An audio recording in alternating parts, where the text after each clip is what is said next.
You incompetent fool! You're completely useless! That language. Let's discuss this professionally. Professional, you're a total disaster! What happens when a racist encounter takes a turn no one expects?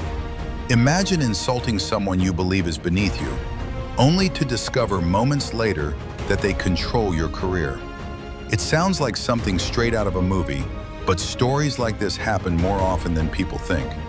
And in today's story, one woman's arrogance and prejudice would lead to the most humiliating moment of her professional life.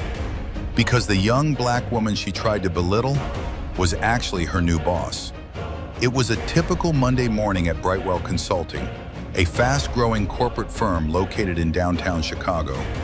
Employees hurried through the glass lobby with coffee cups and laptops, preparing for another busy workday. Among them was Linda Harper, a mid-level manager who had worked at the company for nearly 10 years. Known for her sharp tongue and inflated sense of importance, Linda believed seniority gave her authority over everyone around her. That morning, she would encounter someone she assumed was just another new hire. But that assumption was about to cost her dearly. Linda pushed through the revolving doors of the building, her heels clicking loudly against the polished marble floor. She was already irritated. Her morning had started badly. Traffic had been terrible. The coffee shop had gotten her order wrong, and she had just learned the company was bringing in a new director who would technically outrank her. She muttered under her breath as she walked toward the elevator. 10 years at this company, and they still bring outsiders to run things, she scoffed.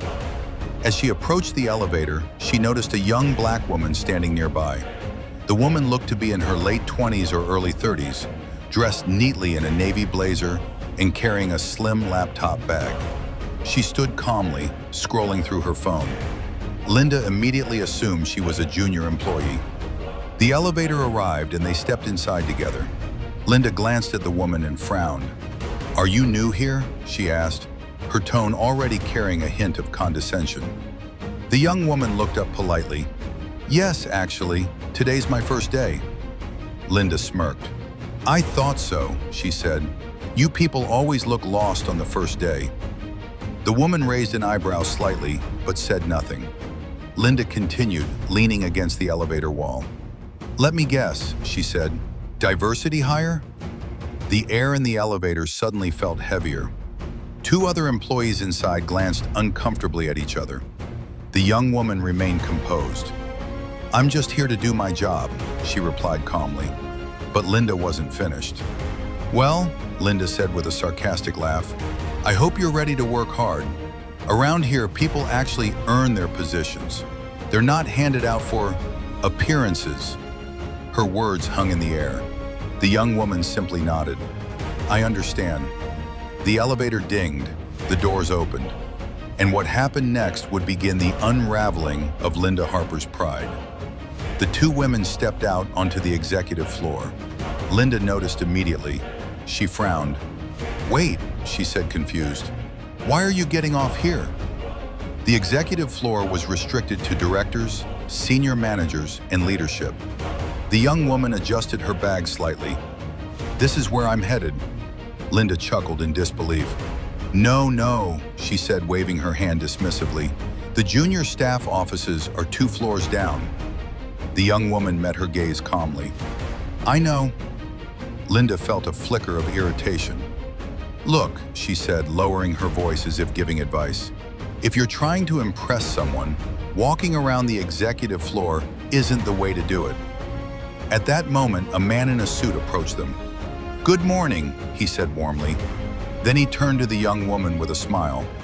"Oh, there you are. We've been waiting for you." Linda blinked. The man continued. "The board meeting is ready whenever you are." Linda frowned. "Board meeting?" she repeated. The young woman nodded. "Thank you. I'll be there shortly." The man walked away. Linda felt a strange uneasiness creeping into her chest. Something wasn't adding up, but she quickly brushed the feeling aside. There was no way this woman had any authority here. No way, or so she thought. 30 minutes later, Linda walked into the company's main conference room. The entire management team had been called in for an important announcement. Executives filled the room, chatting quietly as they waited. Linda took her usual seat near the middle of the table. She glanced around impatiently. "Where is this new director?" someone asked. "I heard she's young," another manager said. Linda rolled her eyes. "Great," she muttered. "Another inexperienced diversity appointment." Suddenly the room fell silent. The conference room door opened, and in walked the same young black woman from the elevator. She stepped confidently to the front of the room. The CEO stood beside her. "Good morning, everyone," he said. "I'd like to introduce you to the newest member of our leadership team." He smiled proudly. "Our new Director of Operations, Miss Aisha Coleman." Linda's stomach dropped. The room erupted in polite applause, but Linda couldn't clap. Her hands felt frozen. Her mind raced back to the elevator, the comments, the insults, the assumptions. Aisha's eyes briefly scanned the room. For a split second, they landed on Linda. Recognition flickered across her face. But instead of anger, Aisha simply smiled calmly. The CEO continued speaking.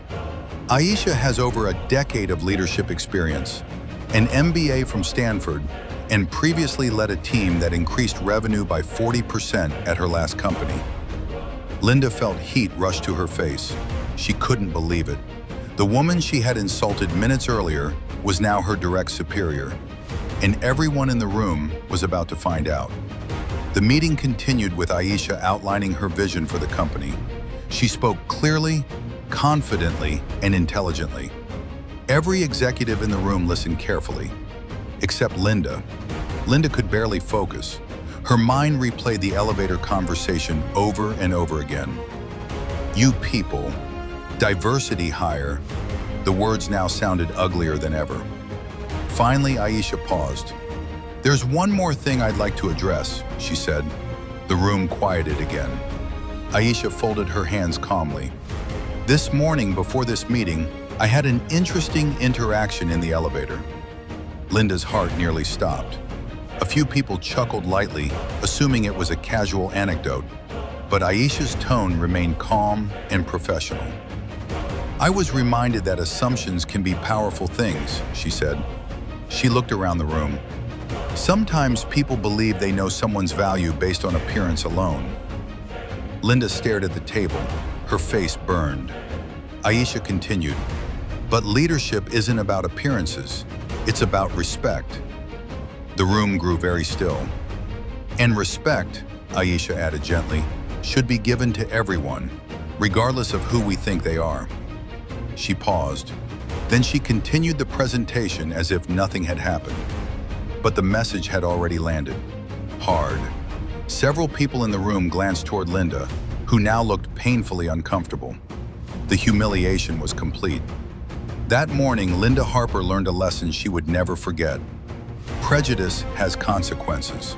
Assumptions can destroy reputations. And the person you disrespect today might be the one signing your performance review tomorrow. Because respect isn't something you give based on position. It's something you give because it's the right thing to do. What do you think about this situation?